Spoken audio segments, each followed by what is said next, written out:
Welcome everyone, I'm John, and today we will talk about one of my favorite topics, software exploitation. More precisely, we're going to talk about exploit development. So yes, this would be another tutorial about buffer overflows, so I know it's not very novel, but we do need to start with the basics, right? Nevertheless, I'll try to make it a little bit different than the usual buffer overflow tutorial that you find on the internet, by going through the entire exploit development chain. And what I mean by that is that first, we're going to develop our vulnerable program. We're going to compile it for a 64-bit architecture. Then we'll use some tools to fuzz it, analyze the crash, and then develop an exploit for the vulnerable application. We will do this using 3 open source tools. The first one will be AFL, or American Fuzzy Up, for fuzzing our application. The second one will be Peda, which is a plugin for GDB. And the third one would be Pwntools to craft the shellcode we need. Note that for this first video, we will disable most memory security mechanisms in order to focus on the exploitation process. That being said, let's start. Our target today is a very basic C program. It simply asks for a username and password from the console and compare the values with hard-coded credentials. If they match, the program will print access granted, otherwise you'll get an access denied message. So let's see how this works. We have 2 character buffers of 32 bytes which hold the username and password. The program then uses the gets function to retrieve user input from the console. This function is very well known for buffer overflows, since it will copy user input to the provided buffer without considering its maximum size. As such, this is the vulnerability that we will exploit. Now, this example is simple enough for us to see where the vulnerability is. But in the real world, things aren't so clear and we'll need some more firepower. AFL is an excellent fuzzing tool that we can use to find these bugs in our programs. So it's really worthwhile to learn how to use it with our simple target. So first thing first, we'll start by installing AFL, which we will do by using wget and the URL that you see at the screen, which will also be available in the description of this video. Once you're finished downloading it, we are going to untar the archive, and we're gonna use the command that you see at the screen. Done. Then go into the new directory, and we're going to compile AFL using the make command. So wait for a bit, should be fairly quick.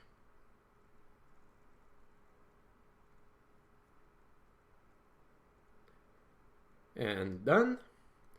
And the last step we need to do is just to install AFL, and we're going to do this by using the sudo make install. And you're done. We can now use AFL on this machine. Next, we need to compile our target using the AFL compiler, which is actually a wrapper around the GCC compiler. So what it does is that it's going to compile our target source code with some extra bits and pieces around there just to perform measurements while it fuzz our target. So in reality, it's a lot more complex than that. However, I'm going to leave it up to you to read more about it, which is actually a very interesting topic if you want to learn more. So as you may have understood already, AFL was designed to fuzz source code rather than precompiled binaries. That being said, there are free tools available online for black box fuzzing. but we'll cover them in another video. Alright, let's compile our target. First, go back to the directory where our target is, and then type the command you see at the screen. But before proceeding with the compilation, first let me explain the arguments we will use for the compilation. So first you'll notice that we use AFL-GCC rather than just GCC. Of course, this being the AFL compiler. Then we have the -fno stack protector. This is the argument that tells the compiler to remove any stack protection, such as canaries. Then we have the -z exec stack option, which basically says that we can execute code from the stack. And then of course we specify our source code and the output file. So of course these options are not very realistic right now. Most programs are compiled with some sort of stack protector, and they often come with the option of not executing any code from the stack. That being said, there's still some embedded devices which does not include any kind of protection for performance reasons. Anyway, compile the target program using AFL, and this is very quick since it's a very small program. Notice that we get a message saying that AFL instrumented 6 location and that we shouldn't use the gets function because it's dangerous, which we already know. Anyway, now we can test that everything is compiled properly by executing the program. So we type vol1. So let's type our login. Let's try the proper password. And here we go. It works. So now at this point, we're ready to start fuzzing, or almost. First, let's check if the proper security mechanisms have been disabled in the compilation process using the checksec tool, which is a tool that comes with Pwntools. As you can see, we have no canary, and the NX property, which is non-executable stack, is disabled, meaning that we can execute code from the stack. All right. Next step, before we can actually start fuzzing stuff, we'll actually need to define some test cases for AFL. So what do I mean by test cases? Well, AFL needs to know what the inputs to the targets looks like before it starts generating some random inputs. As such, we provide the information to AFL using test cases, which are files containing examples of data fed to the program. The goals of the test cases is to provide test cases that will maximize code coverage of the target program in order to maximize the chances of finding an interesting bug. Since our example is actually very simple, we can easily cover 100% of all the code. Why? Because we only have 3 possible paths. For the first case, the username is invalid and the password is either valid or invalid. In the second case, we have a valid username but an invalid password. And third, we can have a valid username and a valid password. So within these 3 situations, we actually cover all of the code in our target program. So since we have only 3 possible paths, we're only going to need 3 test cases. Again, in real life, this is not exactly how it works, so keep in mind this example is only to understand the basics. So now, how do we create those test cases? Very easy, and this is one of the best part of AFL. It's simplicity. Test cases should be in the same format as the expected input. For example, in this case, we need to enter 2 lines, one for the username and one for the password. So we will create 3 test cases in 3 different files. Each file will contain 2 lines. The first one will be the username and the second one will be the password. Let me show you what I mean. So in the directory where your target program is, create the test cases directory. As the name implies, this is where we're going to put our test files. And since we're there, we're going to create the results directory. This is where AFL will output all its data to. So now go into your test cases directory, and first we'll create a file for our first case, which is having both an invalid username and password. So create a file, you can name it anything you want, doesn't matter. And in the file, just type A, enter A. So this will input the username as A and the password as A. I always try to keep the test cases as simple as possible. AFL will do the rest. Alright, so next we're going to create our second case, which is a valid username and an invalid password. So as username, we're going to type root, and as password, we're just going to leave it at A. So save the file. And finally, we're going to create our third and final case, which will contain the valid username and the valid password. So we're going to name it this tree, doesn't matter, root, and our password. Now we save this file as well. And there we go. We have our 3 test cases created. So now at this point, we are actually ready to start fuzzing our target program.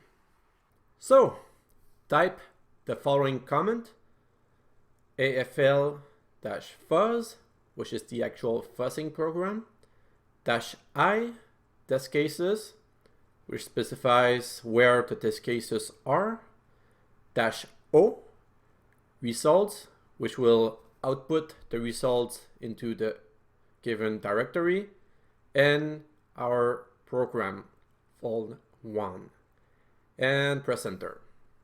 Now, if you're running AFL for the first time, this is what you'll likely get: an error message. Don't fret, it's actually pretty easy to solve, and you only need to do what the message tells you to do, which is to log in as root and then change the contents of the core pattern file. So go ahead, open a shell as root by typing sudo bash, and then type in your password, and then just type echo core redirect proc sys kernel core _ pattern, and you're done. So exit this shell and let's try again. We type the comment that we've typed before. So AFL fuzz -I test cases -O results and a fol1, and let's go. So this looks much better, and here we go. Fuzzing has started. When AFL starts, you'll be presented a very busy screen with lots of numbers. AFL has an excellent README file explaining all of these, and I'll leave a link to it in the description. But for today, we'll focus on the overall results section, which is in the upper right corner of the screen. This section has 4 values: the number of cycles done, total paths explored, number of unique crashes found, and the number of unique hangs found. Right now, we are mostly interested in total paths and unique crashes. Why? Because it helps answering two of the most interesting questions we have right now. First one being, can we crash the application? And the second one is, when do I stop fuzzing? As we can see, after running for a few seconds, AFL has detected 2 unique crashes and has explored 3 paths. So at this point, it will likely not find anything else. Actually, it's not gonna find anything else, since we know that our program has only 3 paths possible. So at this point, we can safely stop fuzzing by pressing Ctrl+C. In the real world, figuring out when to stop fuzzing is a bit more complex than that. But we'll leave this topic for another video. So, AFL has found 2 unique crashes. So let's go and check them out. Go into your results directory and check out the contents of the crashes directory. So there's the README file, which we don't care about in this case, and there's 2 other files, each containing inputs that resulted in the same crash. So let's try one of them against our target by redirecting the contents of the crash file into our application. So just type vuln1, redirect, and select one of the file. And as you can see, after execution, it results into a segmentation fault, which is a very good indication that this program is, of course, vulnerable. Well, congrats! At this point, you've successfully found a potential vulnerability in a very simple program. In the next video, we'll use Peda to analyze this vulnerability and confirm that it is actually exploitable. So today, we used AFL to fuzz the source code of an application, which is often the first step in exploit research and development. That being said, there's a lot more we can do with AFL. And surely, we're going to revisit this tool to fuzz precompiled binaries in later videos. And that's all for today. If you have any question or additional information, leave a comment below. Also, if you have enjoyed this video and learned something, please consider leaving a like or subscribing to my channel. Thank you for watching, and see you next time.